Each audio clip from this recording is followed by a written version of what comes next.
up, and welcome back, everyone, to another episode of the Practical Planner Podcast. I'm your host, Thomas Kopelman, and here with me are both Dave and Anne.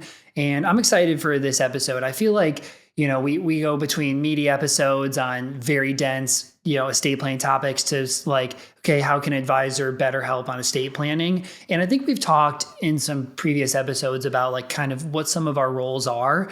But today's episode, we're really going to be breaking down kind of like the three phases of where advisors help, right? So phase one is just actually nudging people to get their estate planning done, educating them, etc. The second one is, okay, your estate plan is done. Now, what do we help you do, right? Like attorneys, I think you give them the estate plan, they kind of give the breakdown of here's the things that you need to go do, but they're really not ongoing helping you year after year, making sure everything gets implemented. And then the third phase is reviewing and changing and updating, et cetera. And so we just want to think about how does an advisor best serve in this area? So when you guys think about phase one, before it's even done, what do you see as the advisor's role? I mean, I think the advisor is a key motivator. They're the captain of the ship. When I was practicing, clients may have come in from a referral from a financial advisor, may have come from another area. But when I sit down with them, that's usually the first time meeting them. And it's a really short snapshot to get as much information as possible to create that plan. And there's a lot of context missing, a lot of context that the advisor has in their possession over years of a relationship, that they've been meeting with the client annually. They know the family dynamics. They know their level of sophistication. They know their needs, their personal biases, all things that are really critical to have context for the estate planning conversation. And if the advisor isn't pushing them to help them get towards getting the plan in place, I think they're doing them a disservice, because they sit in a really key role. And usually that client trusts that advisor maybe more than any other financial professional that they have. And their voice in getting them across the finish line could be really, really impactful. I think that's a really good point. So there's actually like 1A and 1B here, right? 1A is how do I actually nudge my client to getting it done? Because let's be real, my client average age is 40 years old. Most of them haven't done their estate plan, and I haven't found any higher success by age, right? So we know there's already an issue here. People don't want to get their estate plan done. They put it off. And so as an advisor, we can help put it to the front of their mind, right? And I think one part is initially when you start the client, helping put it on the, some timeline, right? Like, hey, maybe phase one of working together is we're going to go through cash flow, investments, taxes. Phase two is maybe insurances and college planning, whatever. And then phase three is estate planning. So you've already kind of nudged them into it. But I think every other advisor here can attest to this, that it's still something that people push off, right? Even when we get to that phase, it can be on their homework. Maybe they don't do it. And I think this is where, nudges based on life events become super helpful, right? So for me, with working with this audience, one of my clients would be like, hey, got to let you know we're pregnant and we're due. Or, hey, maybe we're having our second child or something like that, where you're like, great, you need your estate plan done before this second baby is here, right? You need guardians. You can share some life stories of things that happen inside of other clients you work with or people to kind of push them into it. And let's be real, with estate planning, fear-based is probably a little bit of the way to do it, right? Like, what if this happens? Do you want that to happen? So I think there's those nudges, right? It could be kids. It could be maybe a parent passes away. And maybe, I recently used one where I had a buddy who passed away at 29. And I felt like I had to email my clients about it, right? Like, we all feel like this won't happen to us. It happens to other people. But in reality, it could happen to you. And it does happen to people just like you. And so there's all of these stories and just life events that you can help nudge people into it. And I think that's like part one. And did you have something you wanted to add to that? No, I mean, I think you're right. And I had some financial advisors I worked with who would use like vacation as a time to like remind somebody, like, before you go. Yeah, like people, you have a big family trip planned and like everybody's going to be on a boat potentially, like, and so you can really use those types of moments where they come to you to like think through that angle and say, what would it be? I think fear is a good motivator. I would also say that, normalizing just the fact that like people are doing the estate plan. So doing it on a cadence can also work for some people. So you just kind of have to know your client as well. Yeah. I think fear-based doesn't work for everybody, but naturally it works in a lot of areas, right? I mean, you can look at every parallel, right? Like health and fitness, right? Fear-based of weight or whatever can be a nudge, right? So over here in personal finance, it just might be like, you don't want this to happen to your kids, or it could be statistics about, how many people pass away before X number of age. I don't know what it is, but fear-based, especially because I think in most people's mind, estate planning feels less about like fulfilling what they want to more about like fear of that. Like fear of that is why I need an estate plan. So I've naturally found that to be successful for the right people. But so I think that's 1A. 1A is the nudges, right? How do we push people to get this done? And I think maybe there's even 1B and 1C. To me, 1B is just educating them and connecting them to an attorney or having them go through wealth, right? I think part of it is that. And the other part is educating them to understand what even they're thinking about, right? Like when you're going to work with an estate planning attorney, a lot of people's minds are, how do I reduce this time and reduce the fees, right? So if they've never heard about a will, a revocable trust, joint versus individual trust, all the other documents, key people to pick, et cetera, well, the attorney is going to need to take the time to educate them on it. So like me personally in my process, after I talk to a client and push them into this phase, I send them an email that has, we talk about it in the call, and then I send them an email with 5 blog posts and 5 podcasts I've done, educating them on all of those key parts. So they can spend some time of, hey, I know you just talked to me about this for 30 to 60 minutes, but you threw, basically a 100 level course of college at me in that amount of time. I'm not going to digest, understand all of that. So then they get the second time of learning about it through that content. I think, again, this is a huge reason why I created content, and advisors should, is them learning from you is super powerful for a lot of reasons, but educating them there, we connect them to the attorney. And then the last part before it is educating the attorney on their life. I think if you have connections with estate planning attorneys that you use, they're never going to charge you to educate you about their client because they're excited about the business you're sending them. And so you get to share with them who they are, key things that you need to know about, key things that we're thinking about. So that goes back to kind of Dave's point of like, I don't have the time and they don't really want to pay me for the time for the whole get to know process. Let the advisor kind of handle that part. Yeah, absolutely. And I think another big part of it is to understand, especially for those clients who have nothing in place yet, that they can really start simple and just start with the foundation. They don't have to tackle it all at once if it's something that could be overwhelming and they have a paralysis of analysis. And they have LLCs and they think they might need irrevocable trusts in place. And they have all these different priorities that they want to tackle with their estate planning, but they don't even have a will or a revocable trust or powers of attorney in place yet. I think that's another key area, is just trying to calm it down. Don't let it be so overwhelming, because obviously death is not something people want to think about. They want to put it off as much as possible.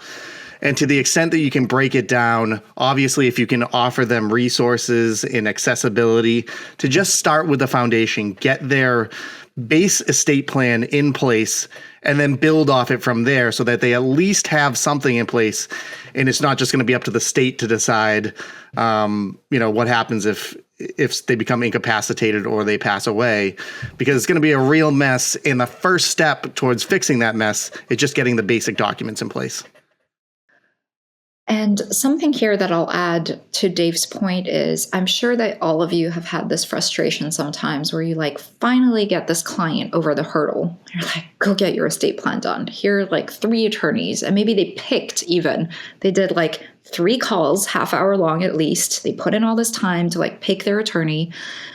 And then as you're going through the asset list or maybe their goals, all of a sudden the attorney is like, well, you're going to have to hire a second attorney to do XYZ, because I don't have that capability.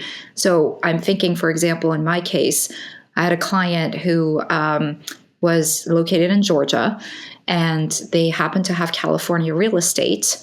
And I got kind of brought in because I could do the real estate component. We have something called Prop 13 here in California where you can do some planning around that.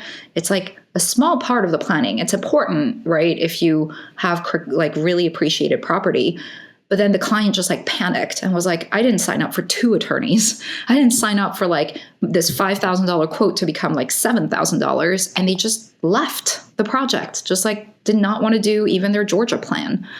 Right. And so you should also kind of like prep them to be like, at least get the Georgia part done. Let's get some of it done, even if it's not perfect.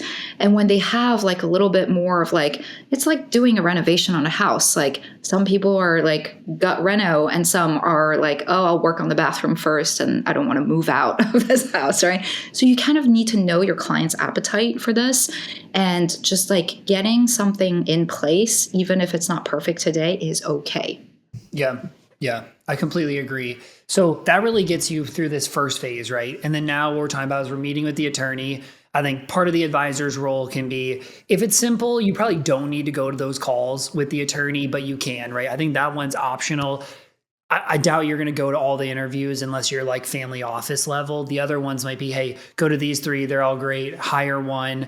And then I can either come to the call or just help you review the estate plan when it's done. Right. Those are kind of your 2 options. I think there's value in both. I think as the advisor, coming to the call can be helpful because there might just be things that they don't think about. But I think the next one, and one thing that I do with a lot of my clients, is before they sign and put it in force, I use wealth to visualize it. Because what I found is almost no good estate planning attorneys have good visuals afterwards. Everybody's pretty much lost on what they decided on. So we put it into wealth, use the visual, go through it and say, like, here's the key things that you picked.